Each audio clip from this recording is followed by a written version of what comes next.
చేసిన ఈ AP land titling act ఏదైతే ఉందో 2022 అది వివాదాలను పెంచే విధంగా ఉంది తప్పితే ప్రజలకి భరోసా కలిగించే విధంగా కానివ్వండి, ప్రజలకి ఇంకా మెరుగైన రిజిస్ట్రేషన్ టైటిలింగ్ విధానాన్ని తీసుకొచ్చినట్టు కానీ ఎక్కడ లేదని చెప్పేసి మనం చేస్తామండి. ఏదైతే చట్టం తీసుకొచ్చిందో గత ప్రభుత్వం అది రెవెన్యూ వ్యవస్థల్ని, ఇప్పటికి అమల్లో ఉన్న రెవెన్యూ వ్యవస్థల్ని, రిజిస్ట్రేషన్ వ్యవస్థల్ని, అదేవిధంగా ల్యాండ్ రికార్డ్స్ వ్యవస్థల్ని పూర్తిగా ధ్వంసం చేసే విధంగా ఈ చట్టాన్ని తీసుకొచ్చిందని చెప్పేసి మనకి సవినీగా మనం చేస్తాను. అంతేకాకుండా కేవలం హైకోర్టుకి వెళ్ళాలి, అసలు ఎటువంటి ఉద్దేశాలతో తీసుకొచ్చిందో కూడా అర్థం కాకుండా ఈ చట్టాన్ని గత ప్రభుత్వం తీసుకొచ్చిందని చెప్పేసి మనం చేస్తూ, మరి అంతేకాకుండా గత ప్రభుత్వ వ్యవహార తీరు చూసి మా ఆస్తులు కూడా తాకట్టు పెట్టుకుంటారేమో, ఎందుకంటే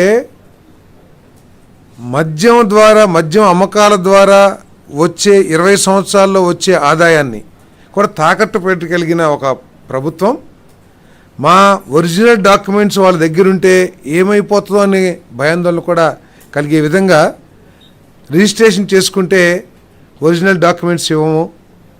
జిరాక్స్ కాపీలు మాత్రమే ఇస్తాము అని చట్టాన్ని రూపొందించారంటే మరి ఎటువంటి భయంకరమైన చట్టాన్ని వాళ్ళు తీసుకొచ్చారో ఒకసారి ఆలోచించాలని చెప్పేసి మనం చేస్తామని నేను. మరి దాని మూలంగా ఈరోజు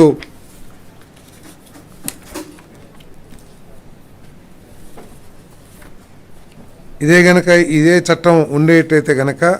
టైటిల్ రిజిస్ట్రేషన్ ఆఫీసర్ జారీ చేసే జనరల్ పవర్ ఆఫ్ అటార్నీ, ఇప్పటికే గిఫ్ట్ డీడ్లు, ఇంకా వేరే డీడ్స్ ఉంటాయి కదండి, గిఫ్ట్ డీడ్స్, వాటన్నిటినీ కూడా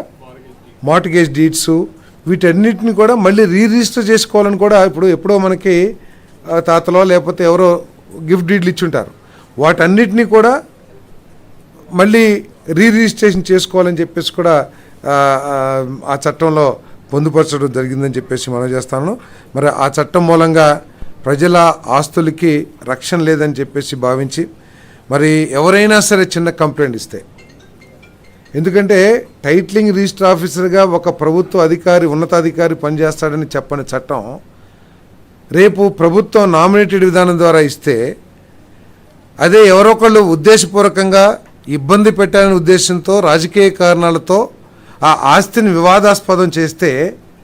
ఎటువంటి దిక్కు లేని పరిస్థితి ఉండేదని చెప్పేసి మనం చేస్తాను. ఆ వివాదాన్ని పరిష్కరించడానికి ఎటువంటి మళ్ళీ ఆర్డీఓనో లేకపోతే లోవర్ కోర్ట్సో లేకోకుండా నేరుగా హైకోర్టుకి వెళ్ళాలంటే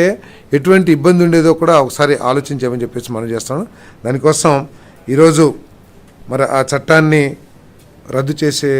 చేసామని చెప్పేసి కూడా మరి చంద్రబాబు నాయుడు గారి ప్రభుత్వం, కూటమి ప్రభుత్వం ఈరోజు చంద్రబాబు నాయుడు గారు, పవన్ కళ్యాణ్ గారు నాయకత్వంలో దీన్ని ఆంధ్రప్రదేశ్ క్యాబినెట్ రద్దు చేయడం జరిగిందని చెప్పేసి మనం చేస్తాము. అదేవిధంగా రెండోది, ఏ ఆలోచన చేసినా, ఏ విధానం తీసుకొచ్చినా స్వార్థం ఎక్కువగా ఉండి ప్రజలకి మేలు జరిగిద్దా లేదా అనే ఆలోచన తక్కువగా ఉండే విధంగా గత ప్రభుత్వం పరిపాలన చేసిన విషయం ప్రజలందరూ కూడా గుర్తించిన విషయం మీ అందరికీ తెలుసు. 2019-2020 యొక్క పాలసీ, ఇసుక పాలసీ ఏదైతే ఉందో, కనీసం దీని మూలంగా ప్రజలకి మేలు జరుగుతుందా, రాష్ట్రానికి మేలు జరుగుతుందా, లేకపోతే భవన నిర్మాణ కార్మికులకి మేలు జరుగుతుందా, నష్టం జరుగుతున్నా కూడా పట్టించుకోకుండా వాళ్ళు ఈ ఇసుక విధానాన్ని తీసుకొచ్చిన విషయం మనందరికీ కూడా తెలిసిందే. మరి 2019-2020